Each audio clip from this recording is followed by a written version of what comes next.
Hi friends, പുതിയൊരു വീഡിയോയിലേക്ക് എല്ലാവർക്കും സ്വാഗതം. കഴിഞ്ഞ കുറച്ച് ദിവസങ്ങളിലായിട്ട് വീഡിയോസ് ഒന്നും കൃത്യമായിട്ട് നമുക്ക് അപ്ലോഡ് ചെയ്യാൻ പറ്റിയില്ല. അതുപോലെ തന്നെ ഒത്തിരി പേര് വിളിക്കുന്നുണ്ട്. വിളിക്കുന്ന ആൾക്കാരുടെ ഒന്നും കോൾസ് എടുക്കാൻ പറ്റുന്നില്ല, വാട്സാപ്പിൽ മെസ്സേജ് അയക്കാൻ പറ്റുന്നില്ല. ഇതിനെല്ലാം ഒത്തിരി പേര് കമൻറ്റിൽ തെറിയും വിളിച്ചിട്ടുണ്ടെന്നുണ്ട്.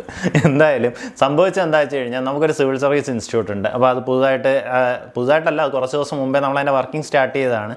പക്ഷേ ഈ കൊറോണ ഇഷ്യൂ കാരണം ശരിക്കും നമുക്കതിൻ്റെ ആ ക്ലാസ്സുകളൊന്നും ഇങ്ങനെ കണ്ടിന്യൂ ചെയ്ത് പോകാൻ പറ്റിയില്ല.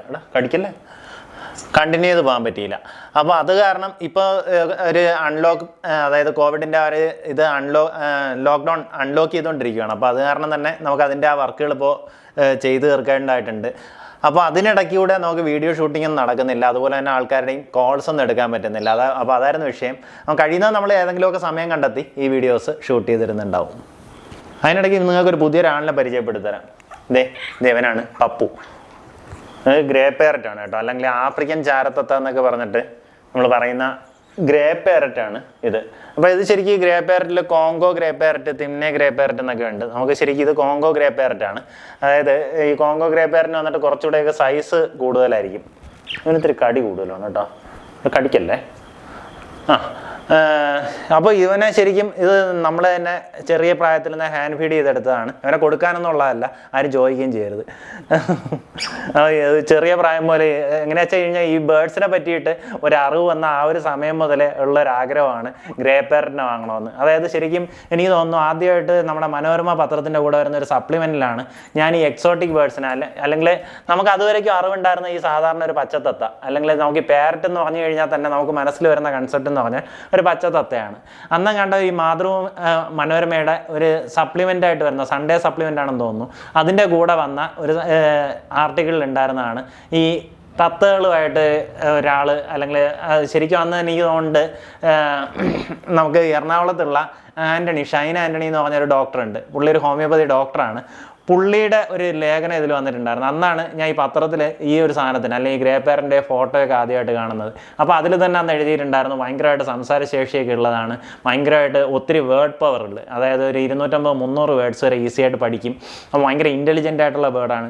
അങ്ങനെയൊക്കെ ഞാൻ ഒരു ഗ്രേ പാരനെ പറ്റിയിട്ട് ആദ്യമായിട്ട് ഒരു അറിവ് ശരിക്കും അതിൽ നിന്നാണ് കിട്ടുന്നത്. അപ്പോൾ അന്ന് മുതലേ ഉണ്ടായിരുന്ന ഒരു ആഗ്രഹമാണ്. അതായത് ഒരു വളരെ ചെറിയ പ്രായത്തിൽ നിന്ന് ഒരു 15 വർഷം മുമ്പൊക്കെയാണെന്ന് തോന്നുന്നുണ്ട്. അപ്പോഴേ ഉണ്ടായ ഒരു ആഗ്രഹമാണ് ഒരു ഗ്രേ പാരനെ സ്വന്തമാക്കുക എന്നുള്ളത്. പക്ഷേ ആ ഒരു ആഗ്രഹം ഒന്ന് സഫലമാവുന്നത് ഇപ്പോഴാണ്. അപ്പോൾ എന്തായാലും ഇവനൊരു ചെറിയ ചിക്കായിട്ടാണ്, നമ്മളൊരു 30 ദിവസം പ്രായമുള്ള ചിക്കായിട്ടാണ് എടുത്തത്. ഇപ്പോൾ ഹാൻഡ് ഫീഡ് ചെയ്ത് ഇപ്പോൾ ഏകദേശം ഒരു 3 മാസത്തോളം പ്രായമായി. എന്നാലും പറന്നൊന്നും തുടങ്ങിയിട്ടില്ല. പക്ഷെ ഭയങ്കര ആക്രമണമാണ് കേട്ടോ. അവന് തിന്നാൻ കൊടുക്കാത്തതുകൊണ്ട് എന്നോട് കടിച്ചോണ്ടിരിക്കുന്നത്. തിന്നു. അപ്പോൾ എന്തായാലും ഇനി അങ്ങോട്ടുള്ള നമ്മുടെ വീഡിയോസിലൊക്കെ ദേവനും കൂടെ ഉണ്ടാവും, പപ്പു.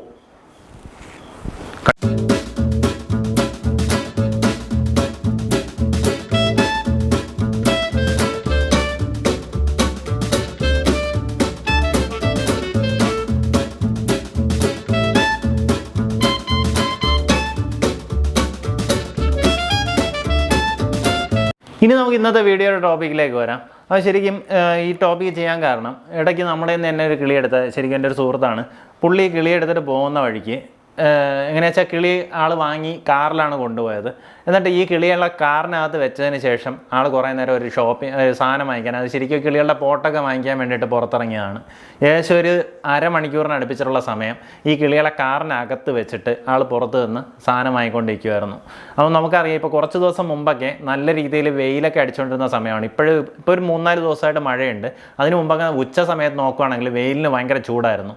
അപ്പോൾ ശരിക്കും ഇതിനകത്തിരുന്ന കിളികൾ അത്രയും ഏകദേശം 10 കിളികളുണ്ടായിരുന്നു. അതിലൊരു 7 എണ്ണവും ഡെഡായിപ്പോയി.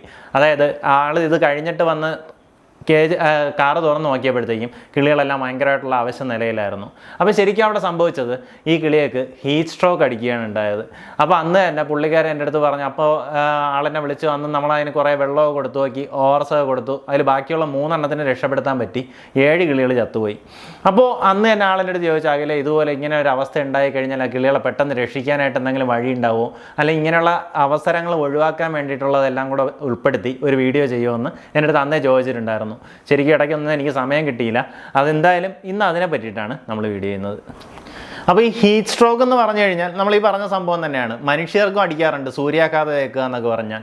അതായത് ഭയങ്കരമായിട്ടുള്ള ചൂട് അടിച്ചു കഴിഞ്ഞാൽ നമുക്ക് മനുഷ്യർക്ക് പൊള്ളലേക്കാം, അതുപോലെ തന്നെ കുഴഞ്ഞു വീഴാം. നമുക്ക് അതായത് നമ്മുടെ ശരീരത്തിൽ നിന്ന് ജലാംശം നഷ്ടപ്പെട്ട് നമ്മൾ കുഴഞ്ഞു വീഴാറുണ്ട്. അതുപോലെ തന്നെ ഈ കിളികളെന്ന് പറഞ്ഞാൽ വളരെ ചെറിയ പക്ഷികളാണ്. അപ്പോൾ അവർക്കെന്ന് പറഞ്ഞാൽ അവർക്ക് ഈ ചൂടൊക്കെ ഭയങ്കരമായി കഴിഞ്ഞാൽ അവർക്കും ശരീരത്തിൽ നിന്ന് ഈ ജലാംശമൊക്കെ നഷ്ടപ്പെടാം, പെട്ടെന്ന് തന്നെ മരണപ്പെട്ടു പോകാനുള്ള ചാൻസ് ഉണ്ട്. അപ്പോൾ ഈ പെട്ടെന്ന് ചൂട് ഭയങ്കരമായിട്ട് കൂടുമ്പോൾ ഉണ്ടാകുന്ന ഒരു പ്രതിഭാസമാണ് ശരിക്കും ഈ ഹീറ്റ് സ്ട്രോക്ക്. അപ്പോൾ ഇത് നമ്മൾ ഈ ചെറിയ കിളിയൊക്കെ മെയിനായിട്ട് ആഫ്രിക്കൻ ലവ് ബേർഡ്സ് ആയാലും അല്ലെങ്കിൽ മറ്റ് പാരറ്റ്സ് ഒക്കെ ആയാലും തന്നെയും ഇതുപോലെ ഈ വാഹനത്തിനകത്ത് കൊണ്ടുപോകുന്ന സമയത്ത് ട്രാൻസ്പോർട്ടിങ് ചെയ്യുന്ന സമയത്ത് ഭയങ്കരമായിട്ട് ചൂടടിക്കുകയാണെങ്കിൽ, അല്ലെങ്കിൽ നമുക്ക് ഇപ്പോൾ കാറൊക്കെ ഉച്ച സമയത്തൊന്ന് പുറത്തേക്ക് ഇട്ടിരുന്നു കഴിഞ്ഞാൽ ഒരു 10 മിനിറ്റ് പുറത്തിട്ടിരുന്നാൽ മതി, കാറിനകത്തേക്ക് ശരിക്കും ഒരു ഇലക്ട്രിക് അവൻ ചൂടാവുന്ന കണക്ക് തന്നെ കാറിനകത്ത് ഭയങ്കരമായിട്ട് ചൂടാവും. അപ്പോൾ ഈ ഒരു ചൂട് നമ്മൾ മനുഷ്യർക്കേ സഹിക്കാൻ പറ്റത്തില്ല. അപ്പോൾ അങ്ങനെയാണെങ്കിൽ കിളിയേക്കെന്ന് പറഞ്ഞാൽ ഭയങ്കര ബുദ്ധിമുട്ടാവും. അതുപോലെ തന്നെ ഇപ്പം നമുക്ക് ഈ ടെറസിൻ്റെ മേളിലൊക്കെ കേജുകൾ സെറ്റ് ചെയ്യുമ്പോൾ, ഇപ്പോൾ എനിക്ക് ഈ ഏവിയർ ടെറസിൻ്റെ മേളിലാണ്. അപ്പോൾ അങ്ങനെ സെറ്റ് ചെയ്യുന്ന സമയത്ത് GA ഷീറ്റൊക്കെ ഇടുമ്പോൾ നമുക്ക് ഇതിനകത്തുള്ള ഹൈറ്റൊക്കെ കുറവാണെങ്കിൽ കഴിയുന്നതും എങ്ങനെയായാലും അതിൻ്റെ മിഡിലൊക്കെ ഒരു 15 അടിയോളം ഹൈറ്റെങ്കിലും ഇടുന്നതായിരിക്കും ബെറ്റർ. അല്ലാന്നുണ്ടെങ്കിൽ ഈ ഹീറ്റിൻ്റെ അളവ് നേരിട്ട് കൂട്ടിലേക്ക് അടിക്കും. നമ്മൾ ഉച്ച സമയത്തൊക്കെ കിളികളെ ഒന്ന് ഒബ്സർവ് ചെയ്ത് കഴിഞ്ഞാൽ ഈ കിളികൾ ഈ നമ്മൾ മനുഷ്യർ കോട്ടുമായി ഇടുന്ന നടക്കും ഇങ്ങനെ വാ തുറന്ന് ശ്വാസം എടുക്കുന്നതായിട്ടത് നമുക്ക് കാണാൻ പറ്റും. ശരിക്കും അവിടെ സംഭവിക്കുന്നത് ഈ ഭയങ്കരമായിട്ട് ഹീറ്റ് ആവുന്ന സമയത്താണ് അവർ ഈ വായ ഇങ്ങനെ വല്ലാണ്ട് വലിച്ചു തുറക്കുന്നത്. ചിലപ്പോൾ ഈ മൈറ്റ്സിൻ്റെയൊക്കെ ഇൻഫെക്ഷൻ വരുന്നത് പോലെ ആയിരിക്കും നമുക്ക് കാണാം. അത് ശരിക്കും സംഭവിക്കുന്നത് ഭയങ്കരമായിട്ട് ചൂടെടുക്കുമ്പോൾ ഈ കിളികളിങ്ങനെ വാ തുറന്ന് വിടുന്നതാണ്. അപ്പോൾ അതുകൊണ്ട് തന്നെ നമ്മൾ കിളികളെ കീപ്പ് ചെയ്യുന്ന സ്ഥലങ്ങളിലൊക്കെ ഒരു ഒപ്റ്റിമം ടെമ്പറേച്ചർ മെയിൻറ്റെയിൻ ചെയ്യാനുള്ള മെഷേഴ്സ് എടുക്കണം. ഇപ്പം വേണമെന്നുണ്ടെങ്കിൽ ഫാൾ സീലിംഗ് ചെയ്ത് കൊടുക്കാം, ഇപ്പോൾ തെർമോക്കോൾ വെച്ചിട്ടുള്ള ഫാൾ സീലിംഗ് ചെയ്ത് കൊടുക്കാം.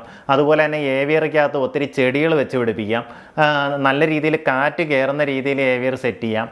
എക്സോസ്റ്റ് ഫാൻസ് ഉപയോഗിക്കാം. എക്സോസ്റ്റ് ഫാൻസ് ഒക്കെ ഉപയോഗിച്ച് കഴിഞ്ഞാൽ തന്നെ നമുക്ക് അത്യാവശ്യം അതിനകത്തൂടെ എയർ സർക്കുലേഷൻ നന്നായിട്ട് നിൽക്കും. എയർ സർക്കുലേഷൻ നന്നായിട്ട് നിന്നാലും ഈ ഹീറ്റിൻ്റെ അളവ് നമുക്ക് നല്ല രീതിയിൽ കുറയ്ക്കാൻ പറ്റും. പിന്നെ അല്ലാണ്ട് നമുക്ക് സാധാരണ പെഡസ്റ്റൽ ഫാൻസ് ഒക്കെ ഉപയോഗിച്ച് കഴിഞ്ഞാലും ഏവിയറിക്കകത്ത് നല്ല രീതിയിൽ കാറ്റിങ്ങനെ അടിക്കുമ്പോൾ നമുക്ക് ഈ ചൂട് പലയിടത്തായിട്ട് സ്പ്രെഡായി പോകും, ഒരിടത്ത് മാത്രം നിൽക്കത്തില്ല. അപ്പോൾ അങ്ങനെ നിൽക്കുമ്പോഴും നമ്മളെ കിളികളെ അത് വലിയ രീതിയിൽ അഫക്റ്റ് ചെയ്യാണ്ട് പോകും. അപ്പോൾ ഈ രീതിയിലൊക്കെ നമുക്ക് സെറ്റ് ചെയ്യാം. ഇനി നമുക്ക് ഇഫ് ഇൻ കേസ് നമ്മുടെ കിളിയൊക്കെ ഹീറ്റ് സ്ട്രോക്ക് ബാധിച്ചു അല്ലെങ്കിൽ കിളി കുഴഞ്ഞു വീണമെന്ന് തോന്നിക്കഴിഞ്ഞാൽ നമുക്ക് പെട്ടെന്ന് നോർമൽ കേസുകൾ ആഫ്രിക്കൻ ലവ് ബേർഡ്സ് ഒക്കെ ആണെങ്കിൽ അവരെ രക്ഷിച്ചെടുക്കുക എന്ന് പറഞ്ഞാൽ വളരെ പ്രയാസമാണ്. എന്നാലും നമ്മളിതിൻ്റെ ഒരു സ്റ്റാർട്ടിംഗ് ആണ്, പെട്ടെന്ന് നമ്മൾ കണ്ടു എന്ന് വിചാരിക്കുക.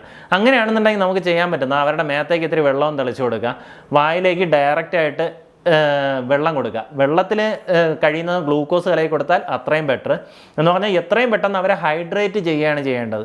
അതുപോലെ തന്നെ ORS കലക്കി കൊടുക്കുക.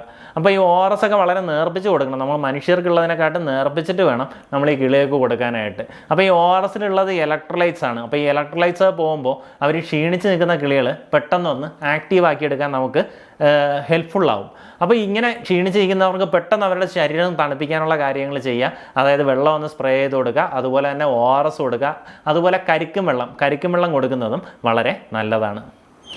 അപ്പം ഞാൻ ഈ പറഞ്ഞ കാര്യങ്ങളൊക്കെ ജസ്റ്റ് ഒന്ന് മനസ്സിൽ വെച്ചേക്കുക. അതായത് നമ്മൾ കിളികളെ കീപ്പ് ചെയ്യുന്ന സ്ഥലത്തെ ടെമ്പറേച്ചർ ഒന്ന് നോക്കുക. അതുപോലെ തന്നെ നമ്മൾ കിളികളെ ട്രാൻസ്പോർട്ട് ചെയ്യുമ്പോൾ ഒന്ന് ശ്രദ്ധിക്കുക. ഇപ്പോൾ പകൽ സമയത്താണ് ട്രാൻസ്പോർട്ട് ചെയ്യുന്നതെങ്കിൽ ഇപ്പം മിക്കവാറും നമുക്ക് പെറ്റ് ട്രാൻസ്പോർട്ടേഷൻ്റെ വണ്ടികളൊക്കെ വരുന്നത് പകൽ സമയത്താണ്. അപ്പോൾ ഈ പകൽ സമയത്ത് വണ്ടികൾ ഓടുമ്പോൾ അവരുടെ വണ്ടി ഇത്തിരി എയർ കണ്ടീഷൻഡ് വണ്ടിയാണോ, അതുപോലെ കിളികളെ ഇങ്ങനെ കുത്തി ഞെരിക്കുകയാണോ വയ്ക്കുന്നത്, അതോ അവർക്ക് നല്ല രീതിയിൽ എയർ സർക്കുലേഷൻ കിട്ടുന്ന രീതിയിലാണോ കിളികളെ അവർ കൊണ്ടുപോകുന്നത്, ഈ കാര്യങ്ങളൊക്കെ ശ്രദ്ധിച്ചാണ് കൊണ്ടുപോകുന്നതെങ്കിൽ മാത്രം അവരുടെ കയ്യിൽ കൊടുത്തു വിടുക. ഇപ്പോൾ എനിക്കും പണ്ടൊരിക്കലും ഒരു അബദ്ധം പറ്റിയിട്ടുണ്ട്. ഒരു 4 വർഷം മുമ്പാണ്. അന്ന് ഉച്ച സമയത്തായിരുന്നു എനിക്കൊരു വണ്ടി കിട്ടിയത്.